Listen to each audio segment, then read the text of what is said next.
Mountain Blade, one of my favorite game series. The game that tried to be unique in the sea of generic RPGs and even more generic survival games. And Mountain Blade 2 Bannerlord is the latest in the Mountain Blade series. But is it actually worth it to buy? Or you should just ignore it and move on to something else? Well, let's discuss that. If you're a regular here, you know the drill and you will know what will come right now. And well, if you're new here, well, hit the subscribe button because we are giving the answer to our questions in the title right away. And the answer is yes. Mountain Blade 2 is one of the most unique games and it's an upgrade in almost every single way to Mountain Blade 1 and Mountain Blade Warband. But it may not be for everyone for very, well, small reasons. And now let's discuss that. But first, let's discuss what Mountain Blade 2 even is. So at first it looks like a generic RPG, like medieval RPG, maybe like a Kingdom Come Deliverance, but it's actually not. It's actually very difficult to pinpoint the genre of the game, but I would call this medieval sandbox. Weirdly enough, you can play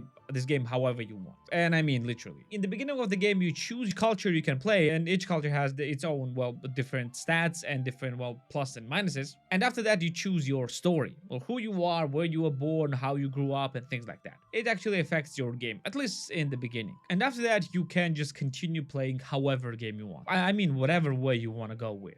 You want to play as a soldier and mercenary? You can do that. You want to play as a merchant and create a powerful trading empire? You can do that. You want to go and play with a bandit? You can do that. You want to enlist in an army of another vassal or a king and fight for them? You can do that. But how it actually plays in reality? The game has two different modes. You have a campaign or map mode, world map mode, where you control your squad or your army and just moving in the real time there. And every time you move, time moves, and every time you stop, the time pauses. And this is where you actually control your army and control the troops, control your RPG stats and things like that. The second one, your combat or even exploration view. Combat view, well, it goes when you go in a combat, and exploration view goes when you go into, well, different towns and you want to interact with different NPCs or different characters. And in a combat, you can play both first person and a third person view. And in a combat, that's where actually the game kind of shines and kind of becomes a bit tedious and difficult for many as well because of the game's combat system. Don't get me wrong, I love game's combat system. It's amazing. It's probably one of the best sword or melee weapon combat systems like in a realistic game that you can get. But it will be difficult to master for some. Because in this game, depending on what weapons you choose, you are choosing which way to attack. You have different directional attacks that will either slash, hit from the top, or thrust the weapon. And because the enemies are in constant movement and depending on where you hit them, the attacks will deal different damage. It also purely depends on what kind of weapon you use, because hitting from the side, if you have a spear, will deal arguably less damage than thrusting the spear, and vice versa will be for a sword. Plus, you will need to also pay attention to different enemies and how they attack as well, because you need to block their attacks as well. And this reading signs from enemies, especially multiple enemies when they attack you, might become a bit difficult, but it's not impossible to master this to fight multiple enemies at once, or maybe 5 or 10 enemies at once. But at first, it will be difficult, just know that. The same goes for range combat, because even if you're using crossbows or just regular bows or even javelins, depending on your skills, your projectiles might hit well or just might miss completely. And as for leveling up, more you will use different weapons, more they will level up. And the same goes for the horse riding, because yeah, the game literally has mount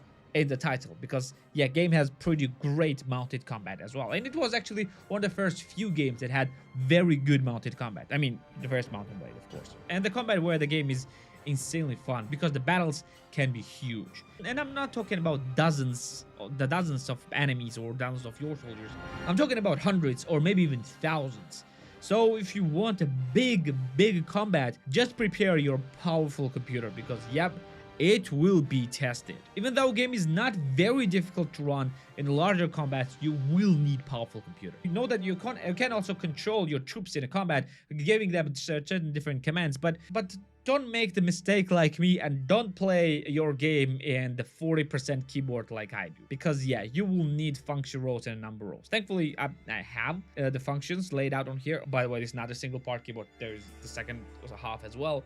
But yeah, it's a bit difficult to play the game like that on this keyboard. So yeah, just know that you will need at least 60% keyboard to play it more or less comfortably. As for the world view, where you control your troops, it's pretty fun there as well, because in a world view you see a bunch of other enemies and bunch of other armies and enemies like roaming around that you need to actually choose whether to fight or to avoid. You have multiple settlements, and each settlement can be fully explored, and weirdly enough they're quite different from each other. You can take quests there and, well, help increase the standings with them. You can trade with them because you need actually to trade, because you need food for your armies, because yeah, you cannot starve them. And you also need money because you are paying your soldiers. In the larger cities you can also get access to tournaments and become basically a gladiator and gain fame and money through there. And as you continue game and as your armies go bigger and stronger, you also have an ability to even create your own kingdoms and get your own vassals as well. And when the time comes and when you go start playing sieges as well, sieges are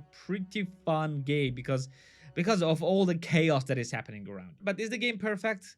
Well, of course not. At the moment of the recording, game is actually in early access and will be out in a full release pretty soon, but I don't think that these issues will be solved until the release. But yeah, they're there. And probably one of the largest issues is, well, AI. AI here is pretty dumb, especially if you're fighting in the larger battles and you have a lot of infantry troops.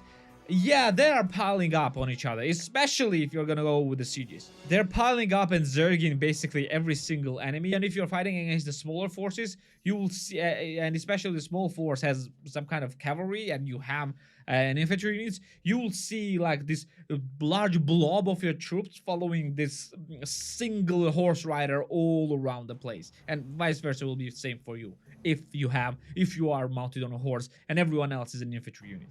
Yeah, this is not smart. Yeah, enemy AI is just zerging and piling up, and yeah, it's not that smart. Sometimes it can do pretty amazing and cool things, but yeah, mainly it's just plain out dumb. You can use different mods to make AI smarter, and yeah, I'm very thankful for that. But yeah, in the base game, it's, well, not smart. Plus, the game has a crafting system, which I completely forgot about, where you can actually mix and match different parts of weapon to create amazing weapons. But it is pretty grindy. That's what I didn't like. I understand that it's a sandbox, and I can forgive this, but yeah, it's there. If you don't like grind at all, and yeah, you're gonna grind a lot in this game, yeah, this is another downside of the game. And another downside that I don't think is the downside at all, but can be fixed, but it would be good to fix it, and it is an end game. Because when you will create your kingdom and just conquer everything, there's basically nothing else to do in the game. Literally, I mean nothing else. There's no one to fight, there's nothing to do, and you basically won the game. I would love to see something like in Stellaris, like the invasions and things like that. But yeah, it's not there. Maybe you can do this with the mods, but right now, no, it's not there. But game is good, game is fine. How much will it actually cost you? The game is available on Steam for the base price of $49.99 for tier 1 countries and $29.99 for tier 2 countries, and can go as low as $39.99 for tier 1 countries and $23.99 for tier 2 countries. So as you can see, game is not often on a deep sale. The deepest sale that I've seen was 20%. So the game is pretty expensive because it's still in early access. Probably when it will come out of early access, the game prices will go down. But the question is this: right now, is the game actually worth it to buy right now? Usually I'm not for buying the games close to the full price, but this time, yep, it's actually pretty worth it. If you want to overlook and learn how to play the combat well, and if you don't mind grind at all, which is not insane, I guess, except for a few places, game is insanely fun and very